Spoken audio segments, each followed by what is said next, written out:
So, hello guys, what's up? It's me again, si Mima Alicia nyo, at nagbabalik ulit para sa ating panibagong video.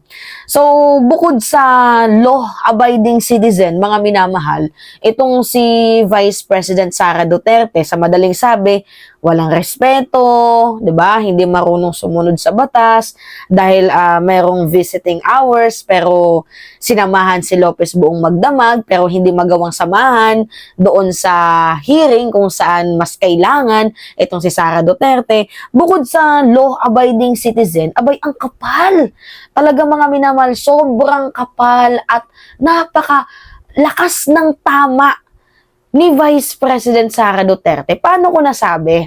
Kasi, mga minamahal, biruin mo binigyan na nga siya ng ating presidente ng sandamakmak na security dahil hindi nga siya umaalis doon sa detention kung saan nakadetain itong si Zuleika Lopez dahil siguro binabantayan niya dahil ayaw nilang kumanta, baka ilaglag, 'di ba? Kaya sinamahan niya hanggang ngayon ata up to this moment, I don't know, mga minamahal.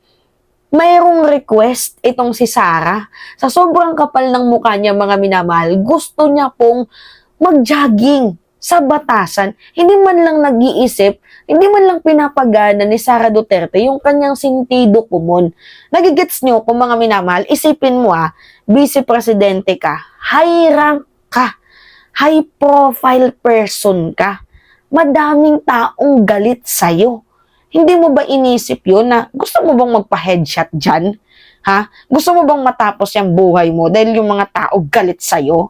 What if sinugod ka nila? What if mag-rally sila against sa'yo dahil alam nilang nandyan ka sa batasan? Binigyan ka ng seguridad ng ating presidente kasi kahit papaano mahal ka ng ating Pangulo kahit nang babastos ng tatarantado ka na. Nilagyan ka ng sandamakmak na pulis. Kasi baka at the end of the day, maging problema ka pa ng pamahalaan dahil sa katigasan ng sentido komon mo. Ngayon, ang kapal ng kanyang muka, humiling pa na gustong mag-jogging sa batasan. Nag-iisip ka ba? Alam niyo mga minamahal, itong mga ganitong klaseng tao, kailangan na talagang magpa-psychological test. Kasi naka-hide something ba sa kanyang brains? I don't know lang mga minamahal, pero tingnan nyo tong balitang to. Hindi ako nagsisinungaling Panoodin natin tong balitang to. Lockdown ngayon ang Kamara dahil ayaw umalis doon ni Vice President Sara Duterte. Ibisita lang sana ang bise sa kanyang staff na inyalong sa batasan. Pero nag-overnight si VP Sara sa opisina ng kanyang Kuya Kulong. Naku po. Dahil nasa batasang pambansa, nasa front line balitang yan, si Ria Fernandez. Kaya hindi pa rin ba lumalabas si VP Sara dyan? Gigi, 2 beses na bumisita si Vice President Sara Duterte sa House Detention Facility kung saan naroon ang kanyang Chief of Staff na si Attorney Zuleika Lopez. Hindi naman nagustuhan ng mga kongresista ang naging aksyon ng bise na dumating dito kagabi at nag-overnight pa. Kita mo? Mag-aalas 8 kagabi nang dumating si Vice President Sara Duterte sa Kamara. Binisita niya ang kanyang Chief of Staff na si Zuleika Lopez. Pero dahil 8 a.m. hanggang 5 p.m. lang ang visiting hours, sa visitor center sila nagkita. Nakakulong si Lopez sa Kamara matapos makontempt dahil sa undue interference o pakikialam sa mga kongresista. Kaugnay ito sa investigasyon sa confidential funds ng DepEd. Inabot ng hanggang alas 10 ng gabi ang pagbisita ni VP Sara sa kanyang staff. Ayon sa mga opisyal ng Kamara, nauwi ito sa overnight stay sa opisina ng kanyang kapatid na si Davao Congressman Paulo Duterte. Gigi, nasa tanggapan pa rin ni Congressman Pulong si VP Sara kung saan nagsasagawa siya ngayon ng kanyang online press conference.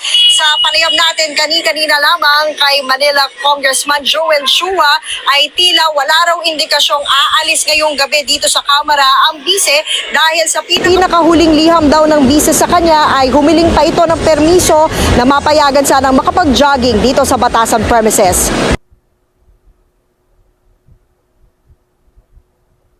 Payagan sanang makapag-jogging dito sa batasan premises. Okay. Rinig ninyo, mga minamahal. Nakakaloka, no? Humiling pa na mag-jogging.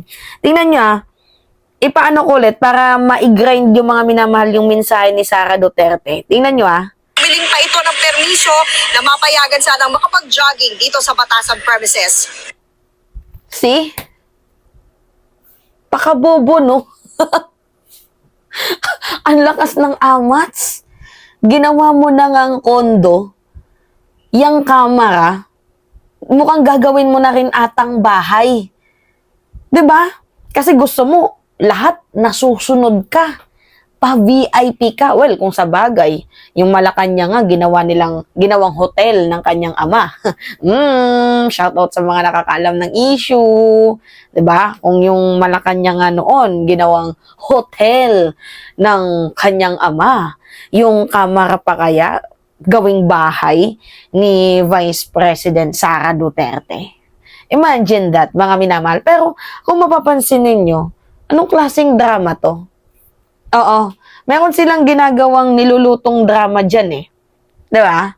Pansin nyo yun, nakakadalo, nasasamahan, buong magdamag, itong si Zulaika, pero hindi nakaka-attend doon sa house hearing.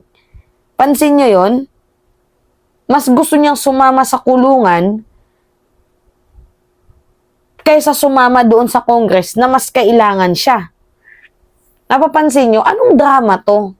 Vice President. Tapos gagalit-galitan, kunyari, yang kapatid mo. Kung saan ka inimbita, hindi ka pumupunta. Nung hindi ka naman inimbita, pumunta ka naman. Tingnan nyo mga minamahal, nung inimbitahan si Sara Duterte sa public accountability, hindi umattend. 'Di ba? Pero doon sa House Quad Committee hearing na inimbitahan siya, umattend. Pansin nyo? Tarantado no?